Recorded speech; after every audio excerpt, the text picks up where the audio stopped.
Nothing in this program should be considered investment advice. It is for educational purposes only. Please hit pause and read this disclaimer in full.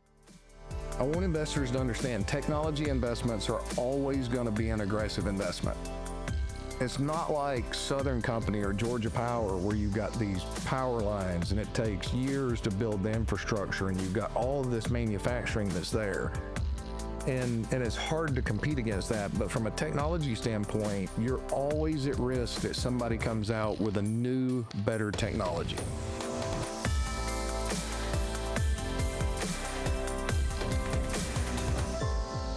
Hello, everyone.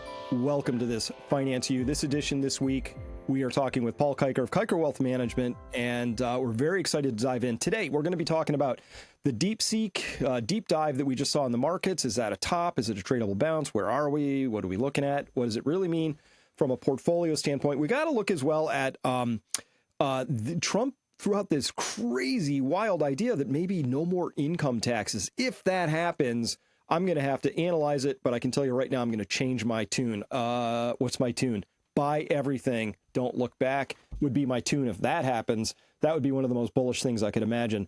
As well, I want to do a little bit about oil. We're going to take a look at those oil inventories. But Scott Bessent, the incoming Treasury Secretary, he's got his hands full next year. So, Paul, so good to see you again. Welcome to the show. Chris. It's my honor. Yeah, well, together we make the show. So thanks for being here. I was talking with somebody yesterday who knows Scott Bessent, says he's very, very smart, very schooled in history. Like if you want to understand what was happening in the 30s or the 20s or the 1800s, he's read it. He does his homework. He knows a lot. I think he's going to have to know a lot because you have a very interesting chart that shows the challenge he's up to this year. Could be a big year for him, don't you think? It's going to be a big year. So the prior administration had obviously no knowledge of history with Janet Yellen and some of the decisions that were made there, right? I guess they think we're so bright today compared to the future that, there's nothing to learn from the past. But he's going to need all of the lessons from history and the wisdom that it can give to get through the little grenade that they left for him that we'll show later in the show here. Yeah. Janet Yellen is an economic vandal. She left a mess. I'm really disappointed in her as a human being and as a Treasury Secretary and a Fed chair. I think she's done a lot of damage, generational damage, countrywide, nation level. It's been bad. I hope he can clean it up. We'll see what he can do. So let's get started. Remember, this is a Finance U episode, everybody. This is going to be going out on January 30th, so we're almost into February of 2025. And Peak Financial Investing, that's the website. So if you want to talk to Paul and or his team, go to peakfinancialinvesting.com and fill out a simple form. And Paul and or his team will get back to you in 48 business hours. And Paul, I understand you're kind of busy now. So if somebody did fill out the form, how long might it take to actually get to see you right now? So one of the things right now is because I'm concerned about the potential volatility and a lot of the changes that are taking place, I'm keeping a lot of capacity in my schedule so that we can deal with existing clients quickly when they get in. Because, our industry, unfortunately, spends too much time trying to get new clients and not taking care of the clients that they have. So we're keeping a little extra capacity in there. So it's about a month right now to get in on my schedule. And I know that can be frustrating for those individuals that we're not working with, but it makes sure that I have the capacity to take care of the clients we got. Once I get through, and I'm being very proactive in talking with everybody right now, making sure they know our outlook, where we're going, so that we can get there. That's kind of my top theme here at the first of the year, because I do think we're going to have a lot of volatility this year.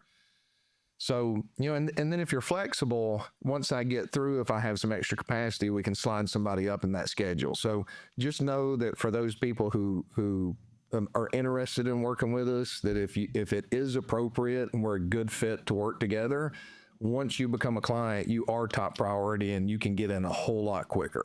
So that's just a way of doing for others the way I'd want to be treated, because if I stack my schedule up with people who are clients and I don't have the time to take care of the clients I've got, I'm not doing a good service for those people that, I'm responsible for helping them make wise decisions in the days ahead. So I do encourage you, you're interested, just be patient. Once we get to you, At least at this point, I've not had anybody say that it was not worth their time, because we do, we take you through the whole planning process and really give you a deep dive. And whether we work together or not, we're giving you information that can help you be a better investor and make wiser financial decisions in the days ahead.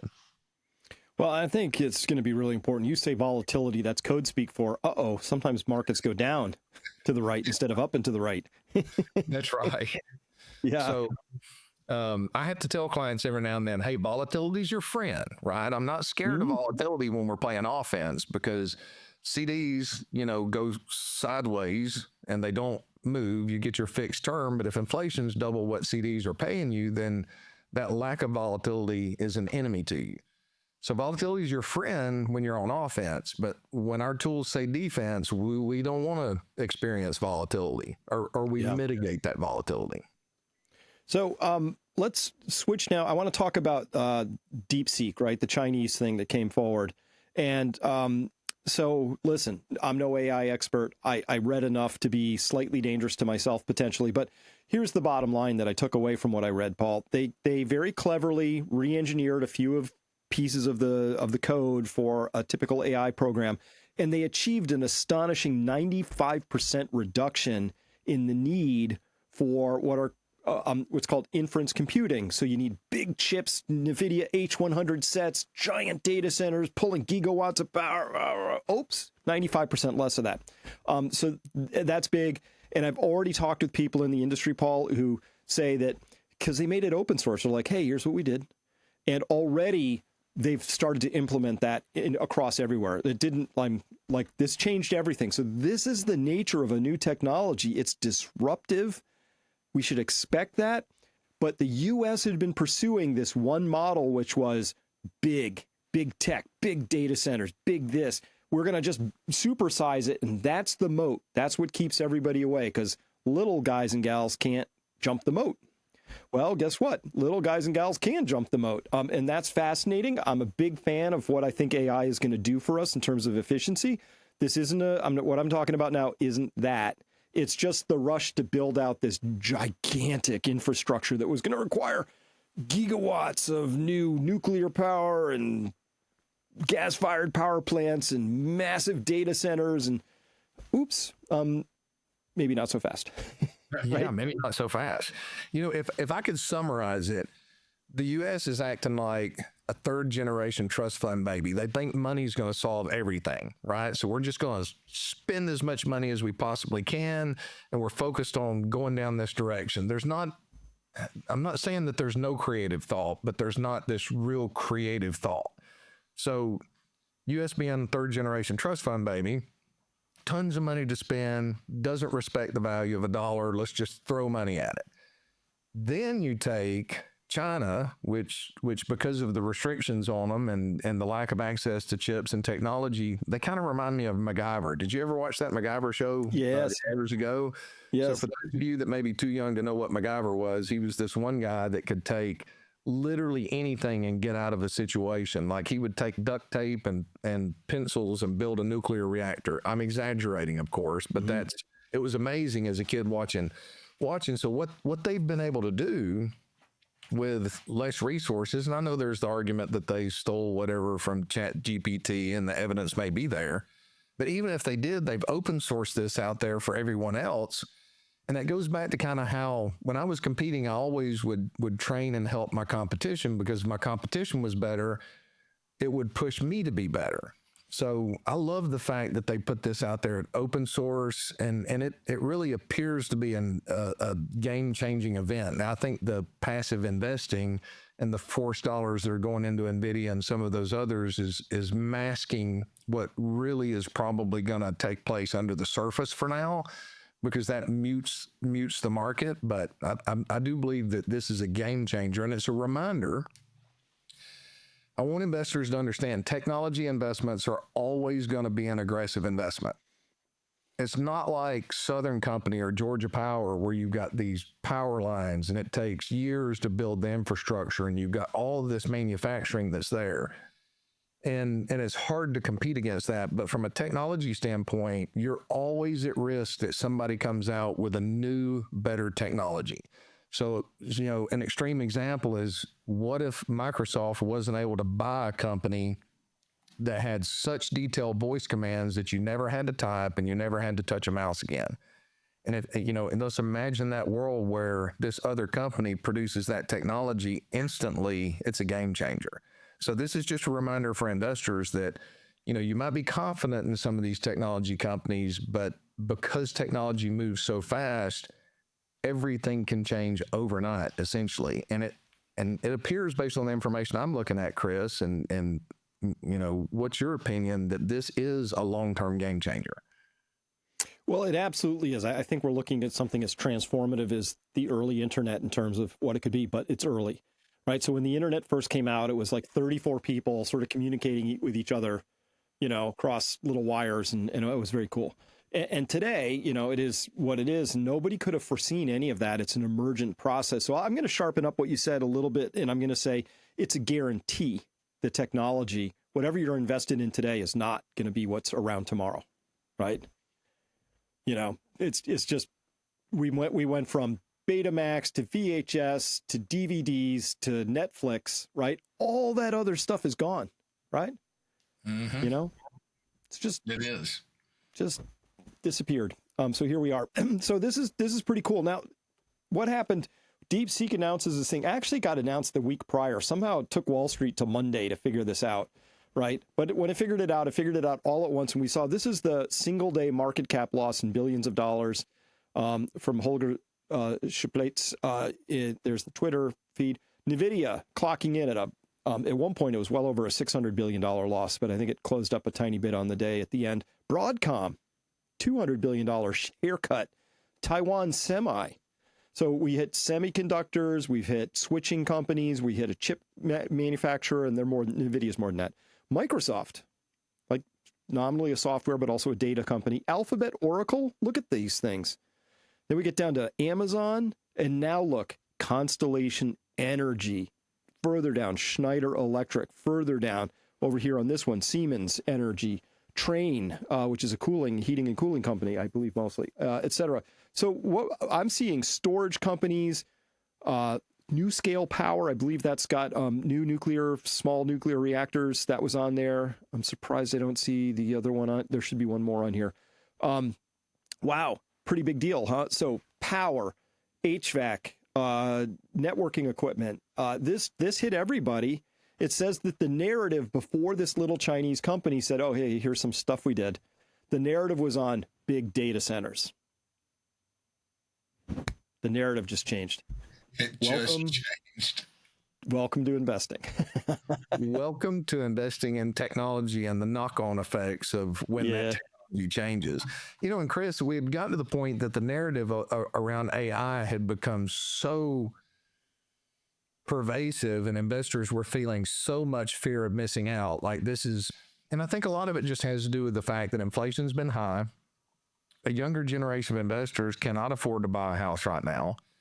Rents are so high, so they're speculating in many areas, trying to get ahead in some way because they're already so far behind the eight ball. But I was amazed, like Fixed Comfort Systems came into one of our portfolios back around mid-August. And, as you look through it, I'm like, oh, that makes sense because it's one of the largest HVAC heating and cooling and piping companies around. And of course, it was decimated on that day. And what's interesting to me is a lot of these stocks that were decimated, and you're hearing this news, though, it's not that big a deal. Altman and some of these others are coming out and saying, this is not necessarily this big game changer, but the stock prices have not rebounded from that major decline. They're just, in general, they're just floating around within a range of where they are. So the market seems to be looking for more information right now and a little hesitant to assume that this is just the buy the dip opportunity. I just want to take a quick break right now to tell you about my Information Scout service. At Peak Prosperity, I'm holding this really important role of being your Information Scout. Now, what does that mean?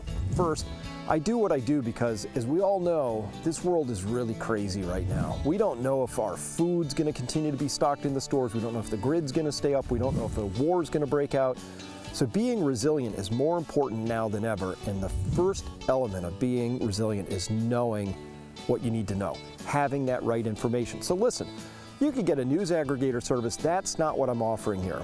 I go in and I find the data, and I'm going to present you that data, and I'm going to hang it on these things called frames to make it simple and easy. The feedback I love the most that I get from my subscribers is that I save them time, they understand what's happening in the world, they feel more comfortable knowing what's going on, even if they don't always like the results of what they've just learned. But most importantly, they take action as a consequence. So it's time for you to become resilient. It begins by being well informed, and that's the service of me being your personal information scout in this complicated, fast-moving world. Now, let's get back to our program. It's interesting. Here's a longer-term perspective. This is a couple years of the NASDAQ, and you can see here, let me get my little fancy pointer lasery thing. This is that low we keep talking about on October 30th of 2023. And it's just been like, this is pretty much a big old straight line. So even that big clock down on Monday, we're just in this little box right here. Nothing fancy. It's like for this year, starting from December, we're just barely through January. December of last year, we're stuck in a range. Close up, looks like a decline, but honestly, that was as much in a single day as we saw over a couple of days back here in early January. Again, no great shakes. Really, honestly, what was interesting to me was looking at Oklo, which is a small nuclear reactor company. And by the way, I just found out today that the energy secretary sits on the board of that, or had sat on the board. So he's versed in small modular reactors. Bloom Energy, yeah, that's good, right? I think it's good. But what's fascinating is how fast 6 days ago, when I took this screenshot, I took this yesterday, Bloom Energy sees Wall Street price target raised amid data center demand. Right? What a difference 6 days makes, right? I'll tell you what's interesting. So I had a series of emails right before the DeepSeek news came out over the weekend, and I'd spent 2 or 3 days having conversations back and forth, like just calm down. It was like there was this sheer panic to buy Oklo, some of these small nuclear reactors after Trump announced, we're going to build these things and get it set up. And I'm like, just be patient. Don't chase right here. These things have moved real fast. We'll get our opportunity. And then the news comes out over the weekend, the stocks get hammered on that Monday. And, some of them were like, okay, just forget what I had to say. And I'm like, no, I like it long term, but this is the reason, just be patient. Let's let these things unfold. Mm-hmm. And Craig, I don't know. We're not going to know until later in the year. But my thesis for this year is that we're going to have a topping process in these markets very similar to what happened in the year 2000. So you had all this back and forth, and you had this increased volatility, and you had all this fear of missing out, and you've got this up and down, but you had a sideways range that basically developed out until mid-year. I can't remember exactly when it was, around May. You just talked about this somewhere. Yeah, so this is 2007. I just happen to have that chart available. But most people think of, were you talking 2000, or did you want to see 2000 itself? No, we can talk 2007, because I've been through both of those. Yeah, because a lot of people remember 2008, like this is the drop of October 2008, like that was it. Like, no, it actually topped in October of 2007. Yes, it did. And then just go down, look at this. It went all the way down. People are like, oh no. And then look at this in the moment, this was a pretty big bump back up. But as they say, low or high, right? Now that's February of 2008, correct? Yep. Right there. Yep. I can't see the numbers quite correct. So you know what happened? You know what happened in February of 2008? Bear Stearns collapsed. Wow. So Bear Stearns collapsed in February of 2008. Markets sold off and then rallied right on the other side of that. Then you had commodities that were surging all the way into the summer. And then the market started rolling over towards August. And then when Lehman Brothers collapsed, it was on. And that's right here. And then, but again, look at all this volatility, and there's lots of opportunities for greed and fear, hopes and, dashed hopes. But the pattern was it's rolling over. But most people don't know that it actually topped there, which is October 1st, 2007. And that's what makes it so hard, because I like what you have on the right, because most people remember, or they think that 2007 was this just immediate collapse. And they get so worried about, I got to get out because the market's going to immediately collapse. So from our standpoint, what we're looking at is looking for topping processes, how much of the market is participating. So I'm going to talk about two extremes going back to 2007. So market tops, momentum starts rolling over. You sell off into February with the Bear Stearns collapse. The market bounces on the other side of that because I think Bernanke was Fed chair in early 2008, right? He was. So he's, I'm going to throw money from helicopters, all this stuff that they were talking about. Hey, the Fed's got it taken care of. We're fine. The amount of fear of missing out and FOMO that I saw from investors from February until about May of that year was the greatest that I had seen outside of the past 3 to 4 months. Well, since the election. Okay. Really? I think I told you 2 or 3 times, like, I've never seen this much FOMO in my career. That was the second most. And, so you get into the summer and commodities were taking off, and then the market starts to sell off and it gets really, really ugly. Now, so for those investors who were paying attention in our strategy actually had us starting to get defensive in November of 2007 because the market topped, but that momentum had rolled over. Under the surface, there were only a few stocks that were leading. Now, jump to where we are right now. Last year, value strategy got crushed. The Russell 2000 is basically at the same level it was back in May of this year, somewhere around there approximately. I had a lot of hope right after the election because small caps took off, but in December they got hammered. And then we're back to this magnificent 7 that's leading the market.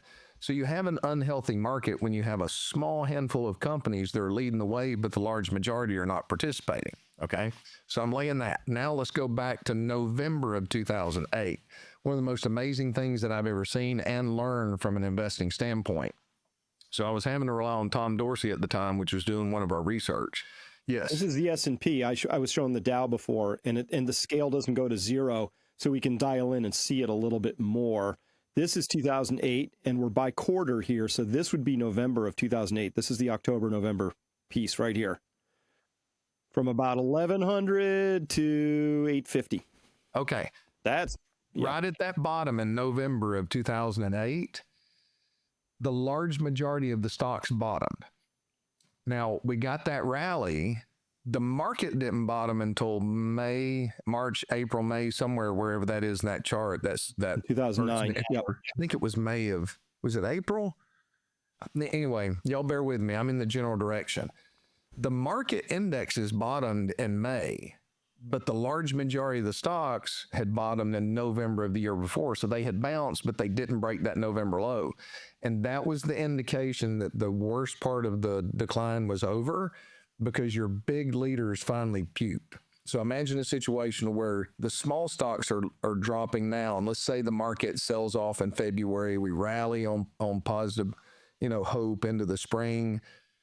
And then the small stocks continue to be, decline. But then when your Magnificent 7 and your big stocks puke, that's when the market gets the worst part. But we always look for, at tops, we look for broad participation, which we don't have a lot of that right now. And at bottoms, we look for the large majority of the stocks to not make lower lows while big stocks make lower lows. So I still believe we're in a topping process, Chris. I mean, that information can change. There's a lot of things that are changing quickly right now, but bull markets and euphoria and this much fear of missing out don't die easy. That's why tops are a process and bottoms are typically an event. Oh, I love you saying that. By the way, for those keeping score at home, the low here was 666 on the S&P. I remember that number. I do too. It's quite the number. But talk about the tops being this big, long process. This is from 2000. So this is the whole 2000 time, right? And man, Paul, this was painful because all through this period, I was an executive. I was earning good money finally after a lot of school. I was a genius like everybody. And then this started to happen. And I just hung on way too long. I rode some dogs down. I had WorldCom. I didn't know what I was doing. I was just following my broker. He's like, oh, this is great, put me in stuff. And I felt like we were all geniuses together. And then, of course, I realized, we weren't. But just noting that all that volatility, all that, like, I bet even here I was one of them, like, no, it's coming back. No, it's coming back. Nah, it's coming back. Oh, look, it's coming back. I told you, but it just keeps doing that, until you finally get to a bottom. Was that the same sort of bottoming process where you started to see that shift of leadership and smaller ones sort of sitting pat and the big ones finally had to puke? Did you see that there too in 2001 too? Yeah, that one was a little bit different. So one thing that was interesting during the 2000 to 2003 timeframe is value stocks were cratered in 1999. That's another type and shadow of what happened last year. Value in general was obliterated as a strategy last year. Okay, so back here we're seeing value just sort of getting crushed, even as everything else is sort of going higher. Yeah. So here's what's interesting. So these numbers are going to be approximate, guys. So I tend to round to an easy number to remember. Mm-hmm. But so Warren Buffett at Berkshire Hathaway, we got to agree, he's a legend. But I remember back then, so Buffett was down 19% approximately in Berkshire Hathaway in 1999, while the S&P was up 20. So, Jim Cramer's calling for his removal from Fed chair, whatever, not Fed chair, from Berkshire Hathaway. He doesn't know what he's doing. It's the new normal. Well, when the market came apart from 2000, 2003, one thing that did occur was there was rotation back into some of those value stocks. So it was a little bit different because those stocks were, Berkshire Hathaway was up, if I remember correctly, 38% or so, while the S&P was down 47 over that period of time. Those numbers are approximate, so don't hold me to that specifically. The point is value was up. So the thing that was different in 2002, 2003, when we got the bottom, U.S. equities had outperformed every other category for the prior 10 to 12 years, dramatically so. But commodities bottomed about 6 to 9 months before the U.S. markets bottomed, and emerging markets bottomed with the U.S. markets and then rip-roared up into the 2007. I think we're going to see a similar type of process now because we're seeing some indication that commodities are the place to be. So I'll share some charts to show you what I'm referencing here. But yes, to answer your question in general, the large majority of the stocks bottomed before the indexes did because the cap weighting of the indexes caused them to puke. So just for reference purposes here, for those of you who are listening and may not be seeing, I'm showing a chart going back to January 1st of 2008 of just the major indexes. So the black line is the S&P 500 index. So to put this in perspective, as of today, the S&P 500 index since January 1st, 2008 is up 311%. Now, the next line that I'm going to point out is the blue line, which is the commodities index. Over the same period of time, the Goldman Sachs commodities index is down 7.3%. And 17 years at 7.3% below where it was then. Now, emerging markets, which is our green line, is down approximately 12.4%. And developed markets, which is your Canadas, your Australias, your Europe, is at a total return of 4.5%. Now, this outperformance of U.S. is fueled. I read a report yesterday, something like 65% of global dollars are allocated towards the U.S. equity indexes. So with that being said, I don't have the daily data because it costs money to go all the way back, but it's approximately the same, not same numbers, but from 1990 to December 31st of 1999, the S&P 500 was up. I think that's 318 there. I've got something over it that I can't quite see. So 317, 318%. Everything else was somewhere between, approximately -2 to 68 over that period. These numbers aren't exact because that data doesn't go all the way back. But the point is U.S. equities outperformed dramatically. Now look at this. So talking about that 2000 bottom, commodities in blue started to initially take off and then they were pulled down with everything else, but they found the bottom in late 2001. And by the time the U.S. equity index bottomed in October of 2002, they were up approximately 20 or 30%. So they had taken off. And then you had emerging markets take off. And over that 7-year period, commodities were up 213. Emerging markets were up 155%. U.S. equities had a total return of negative 0.06 from January 1st of 2000 to December 31st of 2007. So that's interesting data, Chris, but that's a rebalancing that took place in the market that's a little bit different is what I'm really expecting to unfold over the next 3 to 7 years. Indeed. And I love that context. And by the way, you mentioned, that Warren Buffett was a GOAT coming into that, and then he was a hero. Look at this. This is the latest cash position. Last time I think we talked, he had a 250 billion or something. He's got nearly a third of $1 trillion of cash. He must not know what he's doing, right, Paul? So you're telling me, Chris, that the legendary investor that everybody quotes but nobody wants to act like, okay? Correct. It's let's quote Buffett, but I don't want to act like him. Mm-hmm. Has no FOMO, fear of missing out, and is accelerated in a dramatic fashion the amount of money that he's parked in treasuries. Yes. In a single year, he's doubled it. Yeah, I did know that data, but I want to stress this for the listeners that are out there.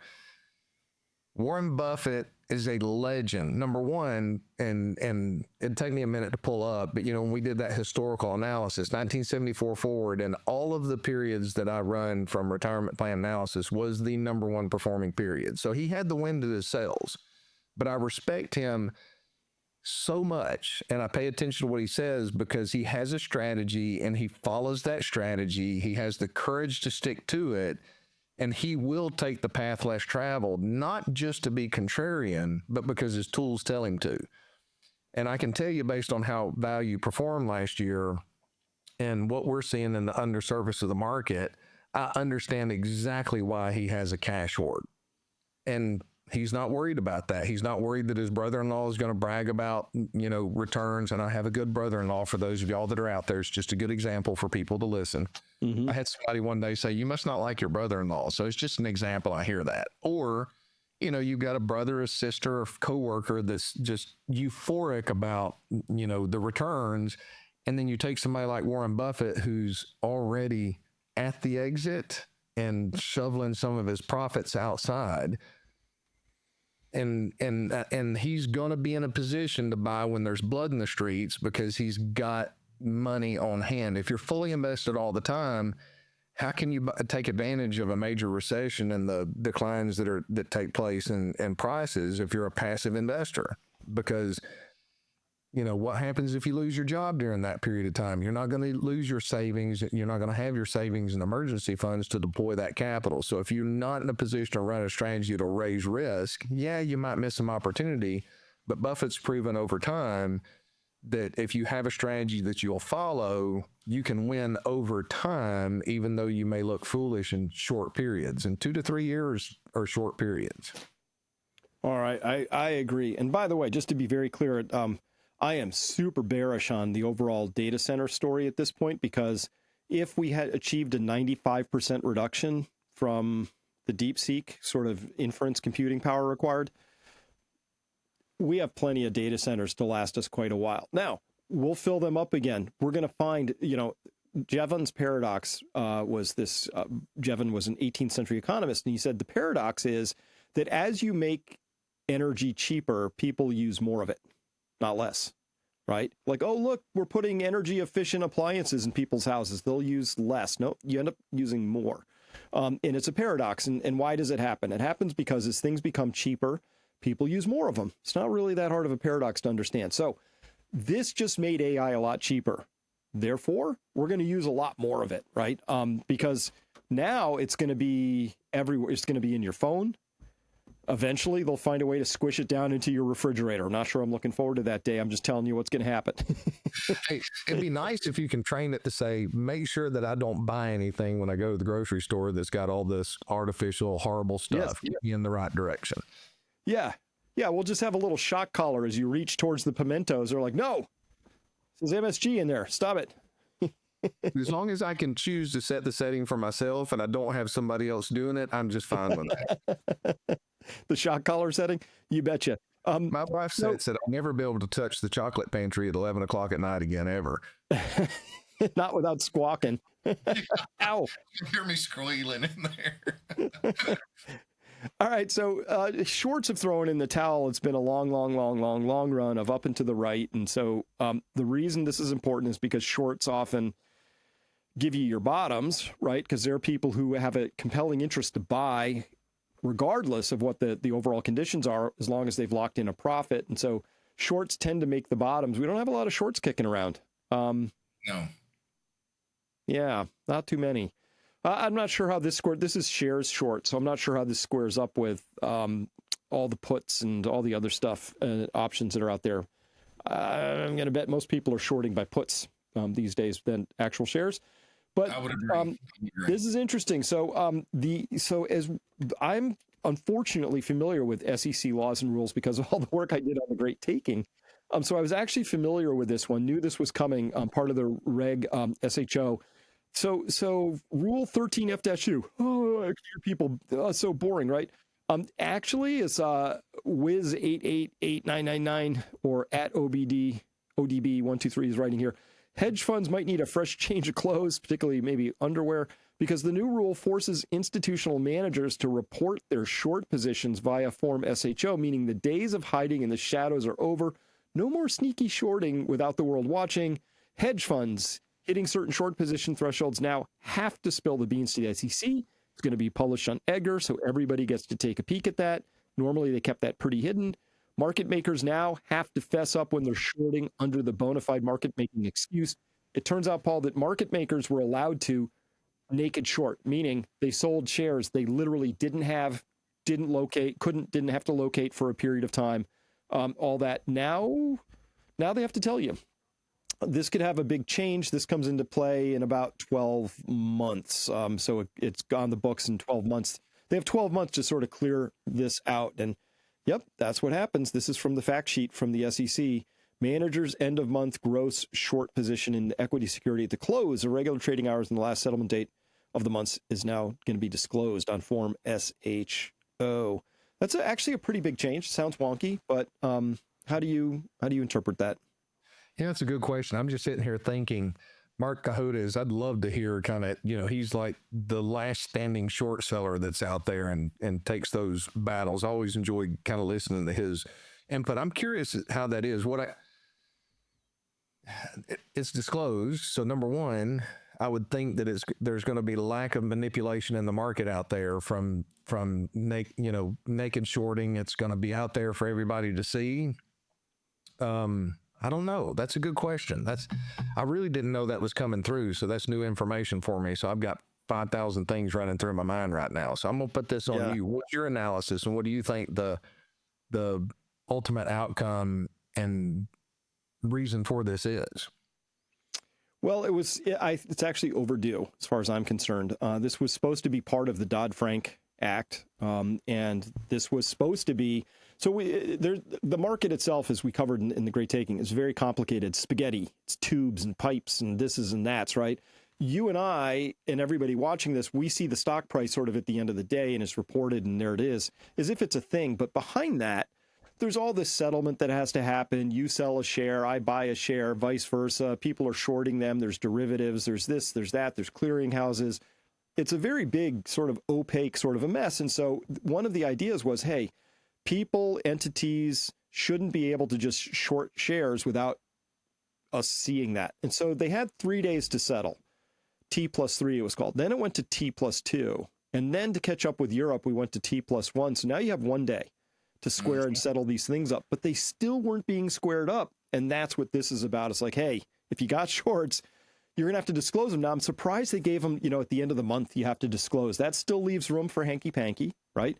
You can be all out of compliance for 28 days, and on the 29th, you close it all up, But listen, if it has to be disclosed now, even if you can sort of goof around for 28 or 29 days out of the month, it's still going to go a long way. I bet there's some skeletons in this closet.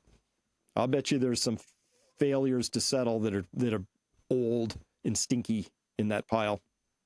And stinky. Well, and the derivatives complex has become so huge from that standpoint. That's my concern about where the Great Taking has the greatest risk of unfolding, because, Buffett calls them weapons of mass destruction.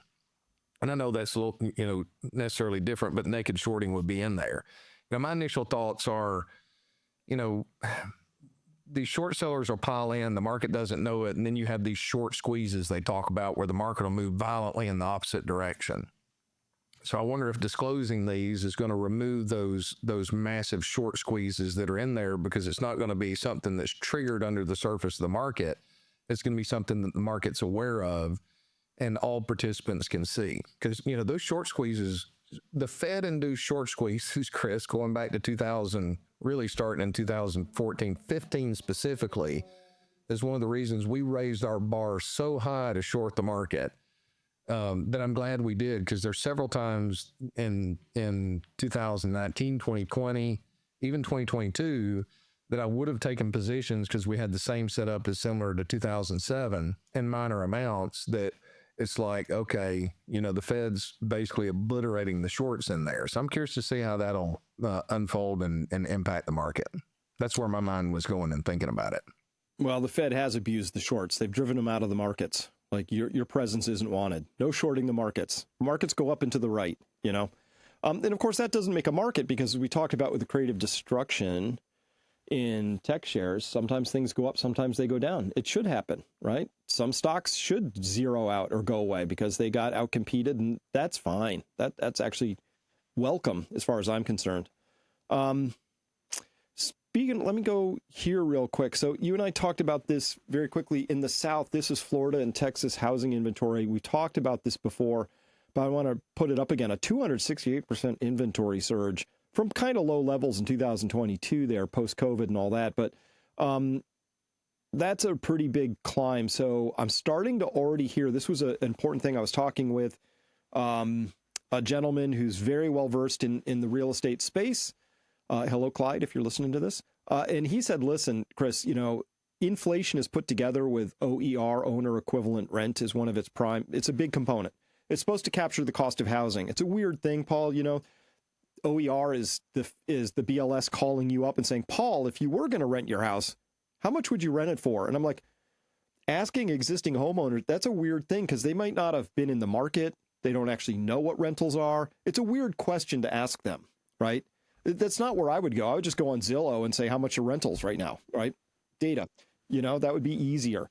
At any rate, his position is that when you owner's equivalent rent is this weird, sticky, bizarrely formulated survey question, whereas from his experience in these markets in the South, he's like, rents are down high single digits, closing in on double digits in a lot of markets. Therefore, when OER catches up to that, like 6, 7, 8, 9% declines, he is expecting to see actual deflation officially. That's what the statistic is going to show. It's going to show, because it might not be what you're experiencing at the egg counter, but I'm just saying how it's reported. Right now, it's at what, 3.4, something like that, 3.4%? Well, if we take OER and we take that from its current 3.8% and drop that to minus 3.8%, that's just going to drag the heck. He's actually, out of the CPI, he's expecting deflation, therefore lower interest rates. And he's building stuff around that.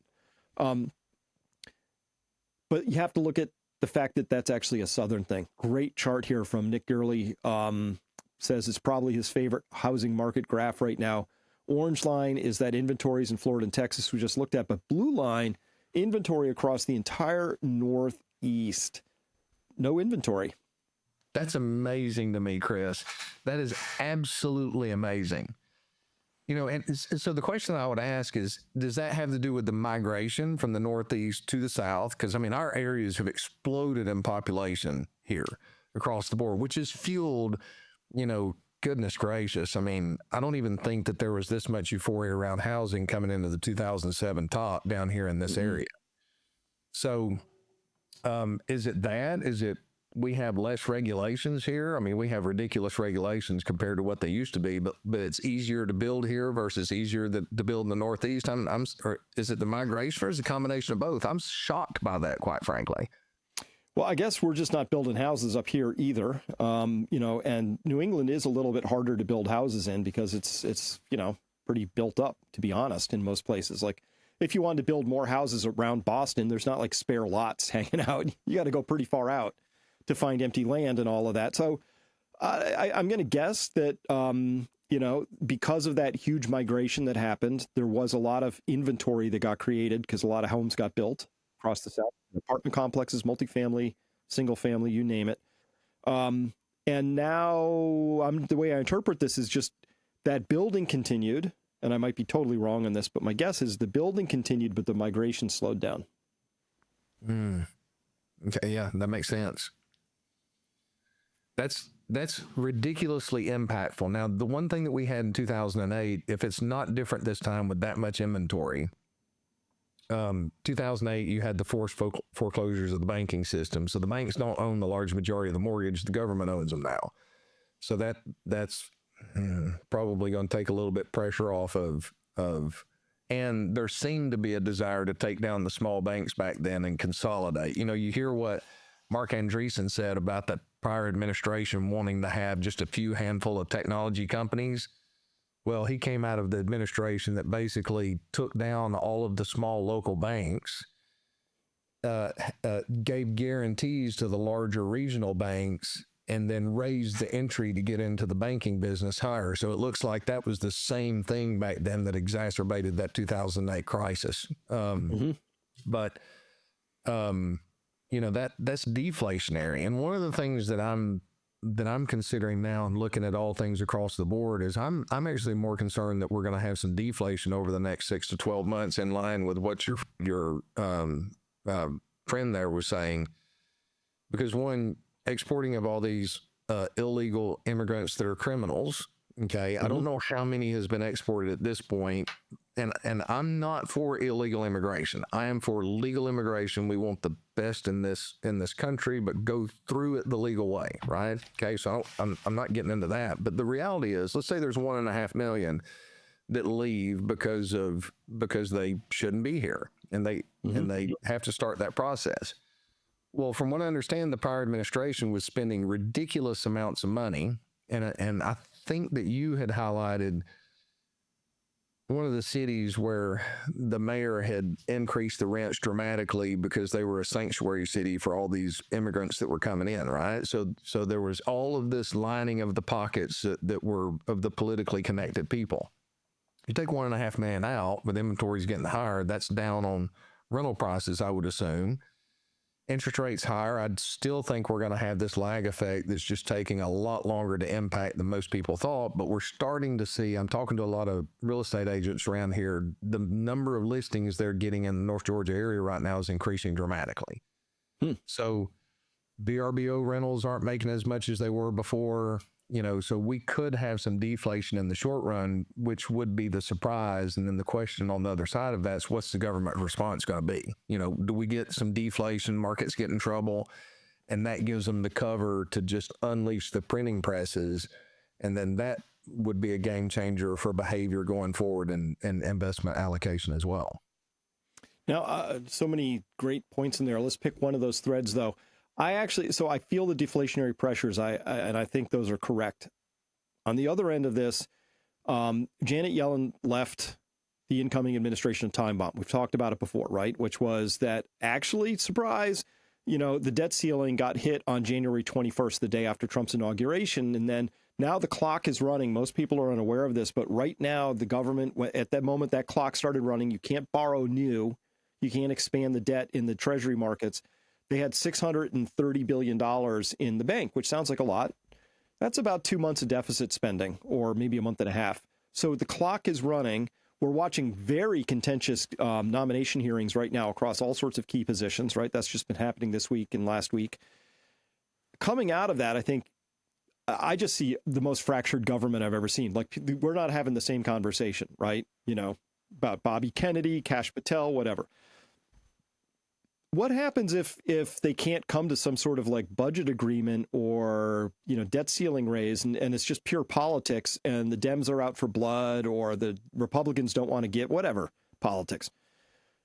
I could see that becoming actually fairly turbulent over the next few months.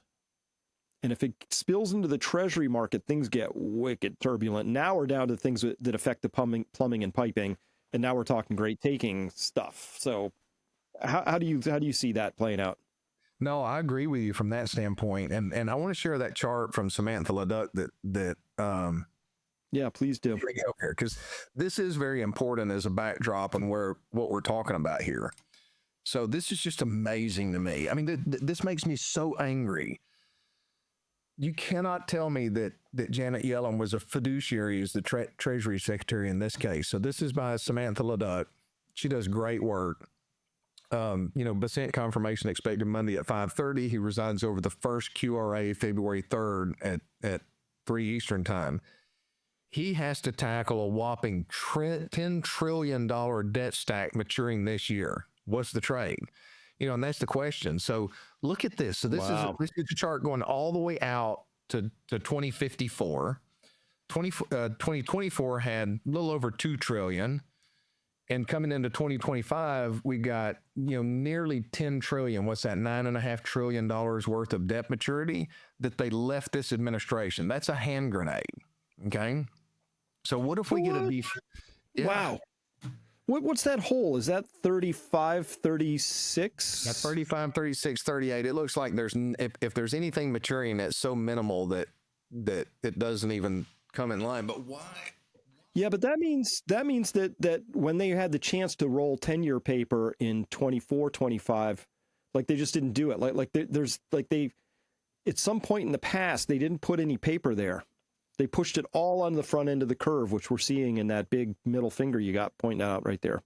Yeah, and that's a good explanation for those of you who can't see the chart. It looks like a big middle finger that they left Trump. And from my standpoint, that's just, I mean, I don't know legally enough that this is criminal, but it's certainly immoral to not take advantage. We had the historically low interest rates, and you could have stacked that out all the way to 2040, 2050, 2054, and set up the American people to where that's something that could be dealt with over time. Mm-hmm. The only thing that, the one argument that makes sense on why would they do this? Okay, why would they do this? Janet Yellen left the Federal Reserve and then goes over to the Treasury. Okay, so supposedly the Federal Reserve's doing quantitative tightening and interest rates are rising. Well, technically that should have been bad for the market historically, but there's an argument that I don't fully understand, but I understand it enough to where I think I understand what the argument is, but I don't understand it enough to educate people. If you can educate people, you really know. But there's the argument out there that the reason that Janet Yellen had all of these short-term maturities is they provide a lot of liquidity to the market and in effect operate like quantitative easing.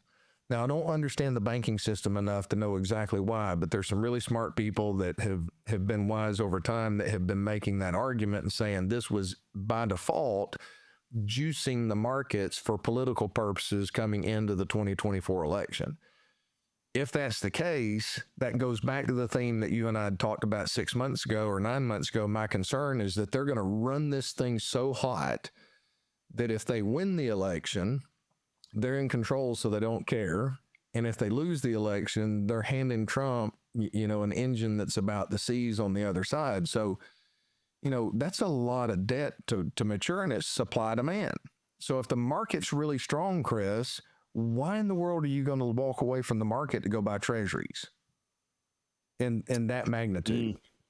Because most of the portfolios out there in pensions are mechanical, right? So it's going to have to take something to trigger that demand to cover that massive of a, as you said, middle finger of maturity in treasuries this year. I think that's a big deal. I don't know how it impacts the market, but I think that's a big deal. When you look at this, I mean, yes, I know we've got 36 trillion in debt and percentages are stacked across what we would call bills, bonds, and notes. But those bills are the real short ones, right? Year and under. Mm-hmm. To get that 10 trillion all stacked in a single year, you got to kind of work at it a little bit. I think when you're talking about intent, did they mean to leave such a stiff middle finger goose egg? Maybe. I mean, I would have been tempted sorely to sort of spread that out a little bit. But about this is really important. So a lot of people are, the Fed's doing quantitative tightening right now. Indeed, their balance sheet is walking down. It sounds like they're being responsible, but all they did was hand the baton to Janet Yellen. All right, so that $2 trillion of deficit spending for the U.S. government, which was sometimes as much as 500, 600, $700 billion a month. What did they do? You're 600 billion in the hole. What do? Well, you go out to the treasury market and you float 600 billion more that month. What happens? You get 600 billion in cash. What do you do with that? Well, you spend it. How do you spend it? Well, you might spend it on interest payments. This is just interest payments paid to overseas holders. I put it in quotes because a lot of people might think, oh, that's foreigners. Not necessarily. There are offshore money center accounts in the Caymans and London where the account holders may or may not be foreigners. They may be U.S. citizens. I don't know. But that $205 billion that went out in 2024, that's real cash. It's real liquidity. What does liquidity do? It goes into the markets. And by the way, it wasn't just a little, it was a lot. Let me see if I can make sure that, let me pull this down because we don't need to hear the sound on this. Awesome chart here from Eagly pointing out this is U.S. interest payments compared to defense spending in the United States starting in 1947. We'll just start this thing running. So you can see in pinkish purple, whatever, however you interpret that color, national defense spending was a lot more than interest payments on the national debt. That was the Vietnam War right there. That drove the inflation. Same thing. Oh, look at interest payments starting to catch up, though. Okay. Weird. National defense actually started to wobble down a little. Look at that. Look at that. Interest payments were slightly higher for a second. Oh, the interest payments are losing out now. They're just losing out to national defense, which, Oh. Strong close. Yeah, it was a heck of a finish there. So that last bit, let me get my little lasery thing. This, Paul, this is pure liquidity. It goes out. It's cash. That's cash out the door. You borrowed the cash, you put the cash back out. So that's very stimulative. So that operates the same as quantitative easing, because quantitative easing is just putting more cash out into the markets. Fine. That's cash. When they pay the interest payments, they don't, there's no debt rollover in the U.S. government. I mean, you could if you wanted to, but technically they pay you the cash. You decide what you want to do with it. $1 trillion of fresh, hot cash out into the markets. That's what that represents. That's what that is. I got to give kudos to Samantha Leduc for her statement. She said, when interest rates go up, it's going to be inflationary because of exactly that right there. And at first I was like, I don't know about that, just because, and historically interest rates go up, market corrects down. But the more I thought about it, the more I tried to pick her argument to pieces. And then you look back at what's happened, it has been inflationary in a lot of areas because that's just a ton of cash coming in the economy. And that's amazing that we got ourselves in a position of being so foolish with low interest rates that we thought things would be different this time. And then inflationary pressures cause it to go higher and we get in that situation. Yeah. And well, I would agree. What's that? That much to foreigners. That's not, we're right. So we're sending that out. And that's money that we don't have to reinvest back in the infrastructure and capital of our own citizenry. Yeah. Because of foolish borrowing and foolish spending. Yeah. Roughly speaking, 1/5 of our interest payments go outside, they go offshore. Yeah. Off they go.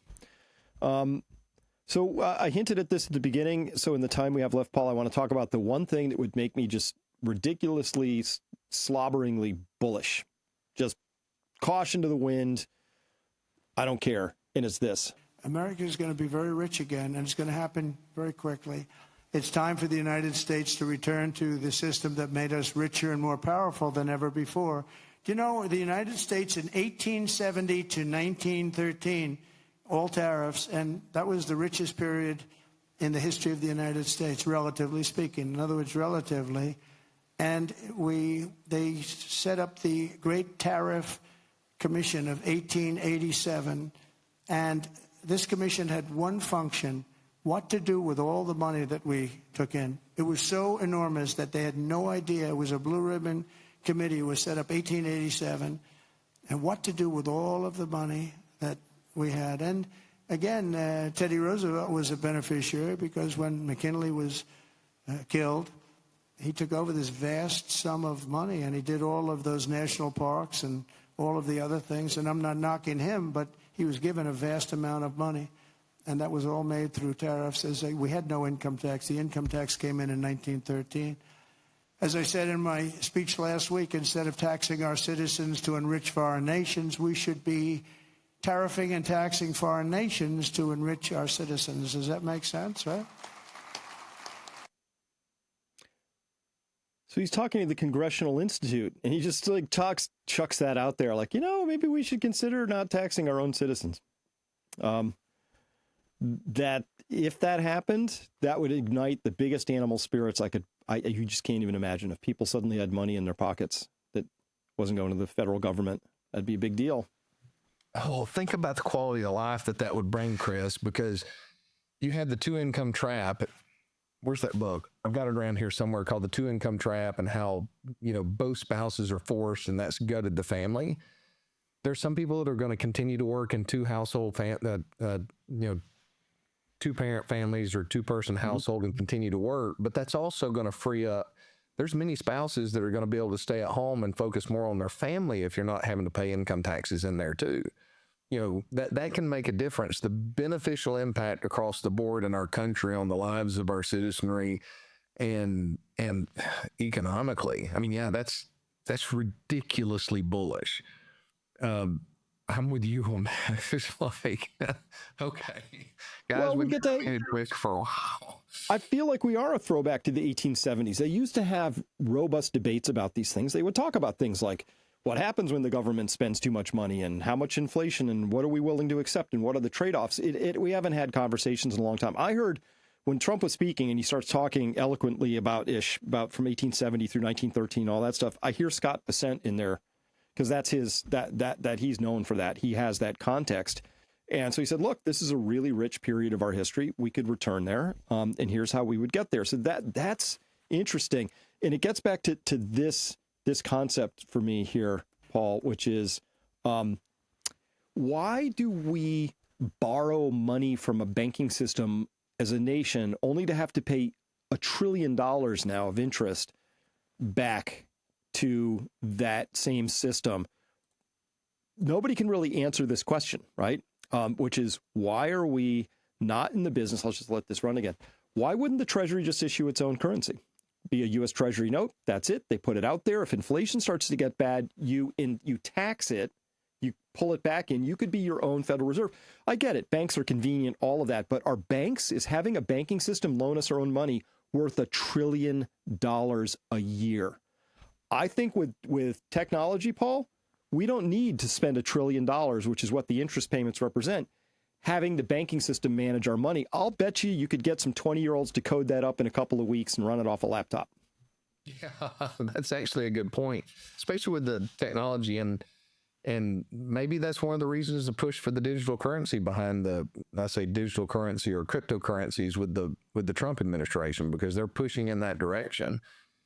And he banned all cryptocurrencies. I mean, sorry, central bank digital currencies. Central bank digitals, but the cryptocurrencies, yeah. Right. But he's pushing yes, you can feel them leaning towards the digital currencies like Bitcoin and things like that. Yeah, yes, exactly. Correct. So yes, correct. So could that be the backdrop to replace the banking system? Well, you got this activist banking system now, and especially with all the small banks being taken down in 2008. I mean, I remember, and long story short, back in college, I qualified for the National Collegiate Championships. And I mean, I was working and going to school and I didn't have the money. My parents were like, hey, can I borrow some money? This was in water skiing? This was in water skiing, yeah.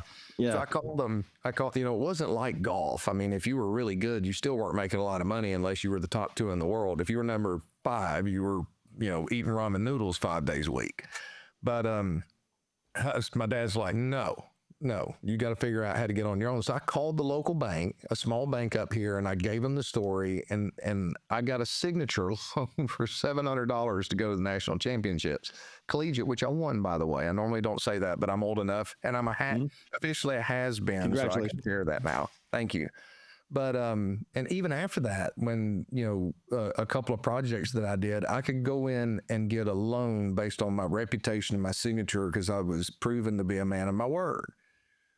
They don't care who you are today. They don't want to loan you money unless you don't. But what happened is when those small banks were taken away, the decisions are not made on a local level anymore because there's no skin in the game. You've got a manager on that local level, and some back office in a city where they have no clue where you are, and they're politically connected, so they can be an extension of the political elite up there. They're making decisions on where loans are made and directed to throughout the country. Now, I've seen that. I've just seen the change in our local area and how much harder it is. Nobody cares about your reputation locally anymore.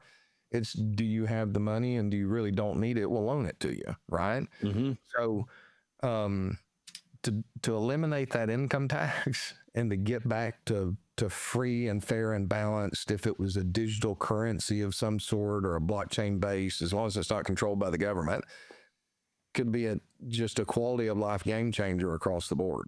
Now, there are other ramifications that could come on with it, but if it's used for good, it could be something that's a blessing for us. And to not have to pay income taxes in, think of the ingenuity, think of the reinvestment into the business that would be here. People aren't going to just, consumption may go up in the short run, but there's only so many things that people can buy, and they're going to get bored with them at some point. But then they have the free capital to be able to reinvest back into some of the ideas. Businesses are going to be started, new construction across the board, reinvestment back into families. There's money that families will have left over to where they can pay for their kids' college education without having to borrow all this money. If they want to reinvest back into paying their mortgage off to get debt free, it really would remove the shackles from the American citizen. It would be huge. I really hope everything seems to be on the table, right? So what Trump has done in the first, week and a half here has been extraordinary, right? To me, I can't even keep track of it all. It's like every day I'm like, whoa, new stuff. But he's throwing big things on the table, at least for consideration. I think we should also throw on the table the idea that we don't need to borrow our money into existence from a private banking cartel. We could just issue our own money. Right? You still need private banks to do the loaning and all this and that. I get it. They do perform a service, but that service of going out to a treasury auction, throwing 50, 60 billion into that pile on Monday and getting cash back from a system that just clicked it out of thin air, I don't think that's worth $1 trillion a year. I think we could take that same trillion and plow it back into something like, I don't know, rescuing astronauts from a stranded space station, or, rebuilding. Here's how many miles of high-speed rail we have in the United States. 0. None. The big goose egg. Maybe we could get a few of those. I think that'd be great. I'd love to get on a train in Springfield and get off in New York and or even DC, and not have to go through that rigmarole of flying, which they've made such a unpleasant experience. Unless you like being fondled by strangers or whatever they're up to that day, it's not really that pleasant. For the listeners out there, I was telling Chris the other day that my for Will, when he's football, the debate is, do we fly or do we drive? And I'm the one that drives in the family. So Holly doesn't like the airport. None of us really like the airport, especially Atlanta. It's ridiculously busy. So I'm like, I want to fly. I'm willing to get groped and molested. That's this horrible thing to say. That's a terrible thing for somebody that's been molested. But, I'm willing to get groped for the peace of mind of sitting there and not having to drive. But a high-speed rail, oh my gosh, that would be game-changing. I would love that because you get on there, you're there fast. And yeah, that's what we need within this country. We need to reinvest here. We're behind the rest of the world in a lot of those areas. High-speed rail, infrastructure, and I know our infrastructure is older and they're rebuilding on the new technology, but we have a responsibility to reinvest back into our country. A good business is going to reinvest back into that business for the future, and that's one of the things that we pay attention to in a dividend strategy. Is we don't want them to pay out 100% of their earnings in dividends. Okay, there are companies that do that, but they're going to die at some point in the future, because if you're not reinvesting back into that business, you're not reinvesting back into the capital to generate that future income. And if you're not growing, you're dying. That's just really the way a company is, right? So we got to reinvest back into this country, and we're so far behind from that standpoint. Imagine freeing that up. You've got the government that's doing it with tariffs. They're not taking it from the American citizenry. The American citizenry is not paying 40%, 20 to 40% of their earnings on income taxes. And now they're reinvesting back into business ideas and to get themselves some more freedom, the innovation that would come from that. Because the American people they're all like MacGyver. They just need to be in a position to where they can act like MacGyver. Mm-hmm. Yeah, I agree. Get the shackles off. I put out a piece recently about sort of like, has the baton passed to the East, right? Because, there's this old saw out there that China just copies everything. And I heard a lot of that this week. Some of it struck me as possibly informed. Some just sounded like coping. Because the truth is that China didn't copy its orbiting quantum satellites from anybody. Nobody else has them. They didn't copy their hypersonic missiles from us because we don't have them, right? Their thorium reactors, nobody else has them, So there's a lot of things you got to look at and say, all human inventions literally stand on top of all prior inventions at that point in time. So this idea that United States is like this, unparalleled fount of creativity, it can be. I think our people can be super creative, but not when we're overburdened upon. And by the way, that's why I'm so frosty about this. Who knows? I'm going to lose my YouTube channel someday because they're going to say I'm just too dangerous and I say things I shouldn't, right? Because they're stifling. Well, but I might, because they're very clear that there's some things they consider bad speech, and I'm like, no. Creativity means unfettered thoughts. It's the freedom. Can you imagine like saying to a comedian, listen, you can do any joke you want, but not about race, not about your wife, not gender, not about anything that happened to you, because that might offend somebody, right? You're out of, it's not funny anymore, right? So that creativity requires us to be free as possible. And so that's why I'm really against anything that looks like it's just limiting freedom, right? Clamping us down, 15-minute cities, malinformation that somebody shapeless decides you're on the terror watch list, right? Which happened to Tulsi Gabbard. All those things, Paul, those are the things that I think allow me to ask the question, are we handing the baton to the East? And I think we are, and we got to reverse that. And I hope that's what's on the table here. I hope so too.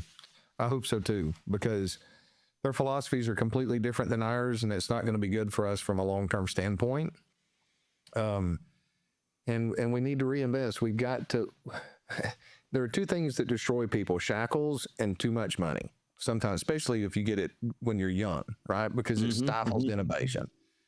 And we've been so blessed with wealth within our country. I think to an extent, it has so distorted our view of reality that we're being bypassed by the rest of the world when we think we're riding on the coattails of former generations that reinvested to put us in the position we're in right now.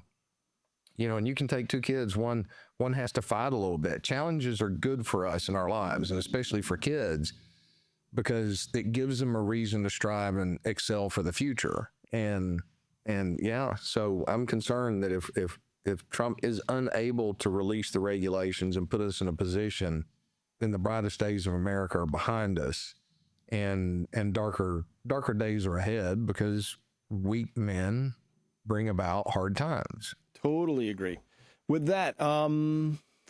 We've used our time up for today, Paul. Thank you so much for your time. For anybody listening, if you want to talk to Paul as an amazing team, you're going to have to get on the calendar. It might take a month, but the first step is to go to peakfinancialinvesting.com, fill out a simple form, few questions in there, so Paul and his team can begin to orient around what your situation is, and then go through your situation with you. And everybody who has so far has gotten something from it, and I know a lot of them have become clients because it's such an amazing process. So thanks for that. And any last words here? No, it's my honor. So the one thing I will say is we kind of clamped down mine and Dylan and John's schedule a little bit. So all of us are out a little bit more, just because of the fact we got to make sure that we're in a position to talk to our existing clients and take care of them. We've got somebody else new that we brought on the team that's going to shorten that a little bit. We got to get them trained on our philosophies. So we've got all the infrastructure in place. So just be patient. And the one thing I can say that will speed up the process, but it's a little bit easier for me because a lot of you have heard Chris and I talk for quite some time, but we offer the introductory call. That's just a chance for you to ask me any question that you have. I don't get into recommendations. You can actually skip through that process and go to the intro planning meeting, where you give us the information to begin with. And that speeds up that process a little bit. So in that meeting, I typically set aside a little bit more time so that you can ask me any questions you want, but I've already got the data. I've already analyzed your situation, and then we're able to go into looking at your plan. So that's an option for those of you that feel comfortable enough doing that. You get us the information that stays here. We don't share it. It's private, but that allows me to jump right into intro, where you can still ask me any question you want, but as soon as you get through those, then we go into the details of your plan. So those are some options for those that want to get in a little quicker. And I should probably add to that, it's very important to me, and I'm sure to other people, you're independent, right? So there's no back office, that's got some agenda that, you move people into this and that. You just do what's right for people in their circumstances, and that's the guiding ethos of your shop. That's why we work together, because that's the best way to be. Yeah, that's right. And I forget to tell people that sometimes because it seems obvious, but I mean, my head's 100% on the chopping block, and I don't work for any company. Our custodians are Fidelity, Charles Schwab, a couple of others. We have relationships with them, but I am not employees of theirs. They don't dictate our investment stance. Everybody that's a part of the research that goes into our portfolios, they're all like us. They're independent. They have to earn the fees that we pay them, the substantial fees that we pay them to do the research that's there. We take that, bring it down to an individual client level, and we pull components from 5 different sources that we built relationships with over time, and they genuinely care more about doing good for others than they do anything else. So that's the joy of being independent versus, having a corporate firm dictate the decisions that we have to make for you. I mean, there are some firms out there that will not allow their clients to buy gold. Okay. Gold has been the #1 performing asset class in broad asset classes since 2000, and they still won't allow their clients to buy it. By the time they change, the gold bubble is going to be ready to pop. And, so that independence makes a difference because it allows us to use the tools that are out there to help you be successful without corporate influence and pay to play and all that stuff. The only person we get our fees from are the clients that we serve. And I will never be in any other position if there's ever an opportunity. If the government mandates it, then I'll die on this hill. Independence matters because that helps us serve our clients. Indeed. I don't take any just straight advertising dollars from anybody. Same reason. I need to be free, and I need to be able to say whatever I want, and I don't want to have to worry at all about if that's going to offend half my revenue or something like that. Well, Elon Musk's a little different, but what was it he said?